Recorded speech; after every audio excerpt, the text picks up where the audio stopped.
Hi, this is Tony Tomasi with NVIDIA. We've spoken before about the importance of high frame rate in competitive games.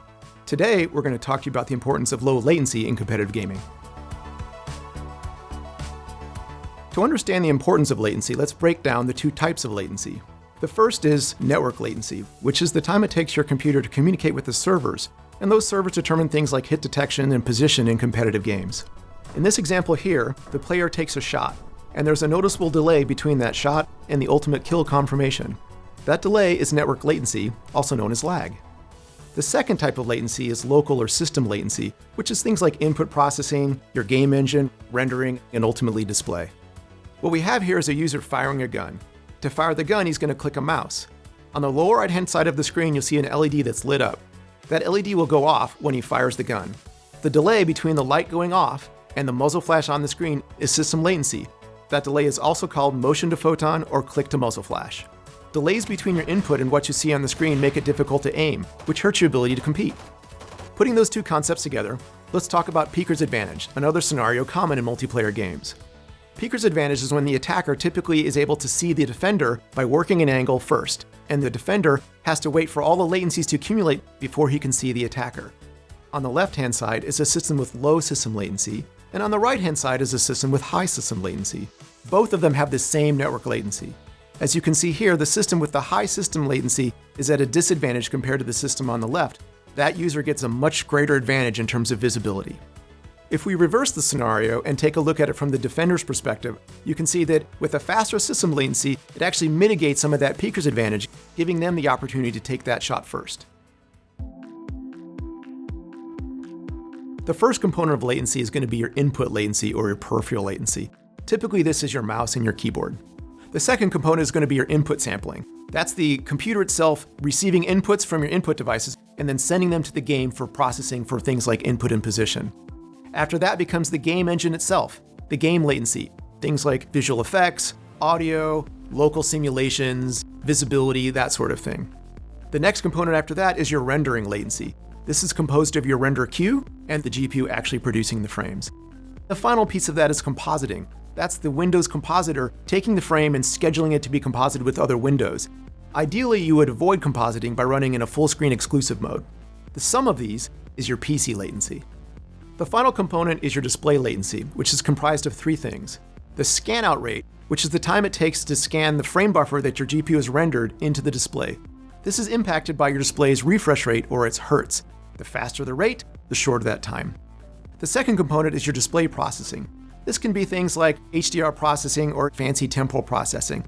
This can actually be a substantial amount of time, as some TVs can accumulate multiple frames. And the third component is your pixel response time, also known as your gray to gray. This is the time it takes a pixel to respond and change color when it's given an input. The sum of those is your display latency. Putting all those components together, you get your end-to-end system latency. In this simplified GPU-bound pipeline, we're going to break down some of the components that comprise latency. On the y-axis, we show the various events in latency, and on the x-axis is time, moving from left to right. You can track a frame through the pipeline by following a single color from the top to the bottom, starting with input latency, to game engine, to the render queue, to GPU rendering, and ultimately to display. The second component to notice is the render queue. There's actually two frames being queued between the game engine and the ultimate GPU work on the renderer. That frame queue is latency. Those frames are there because the GPU is not clearing frames as fast as the CPU can present it. That's a GPU limited scenario. That latency in the render queue contributes to the overall end-to-end latency. The final thing to take note of is the CPU work and its relationship to the GPU.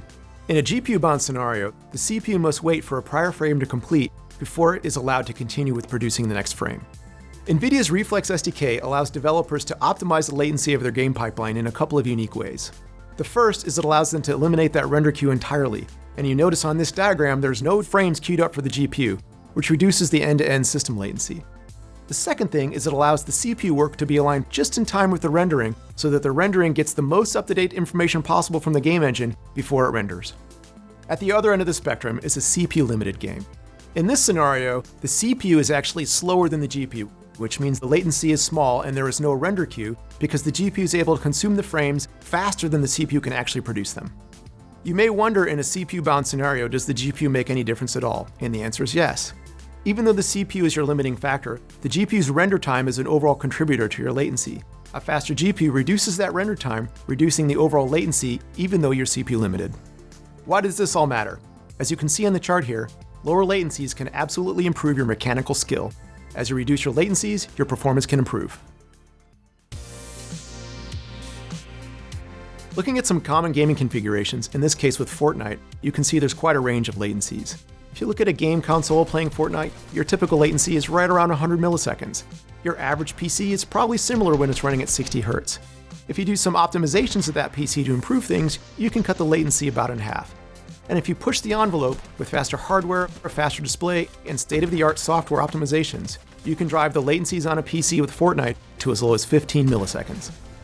We hope you found today's talk informative. For more information, please check out our in-depth article on latency, as well as our latency optimization guide, both of which are linked below.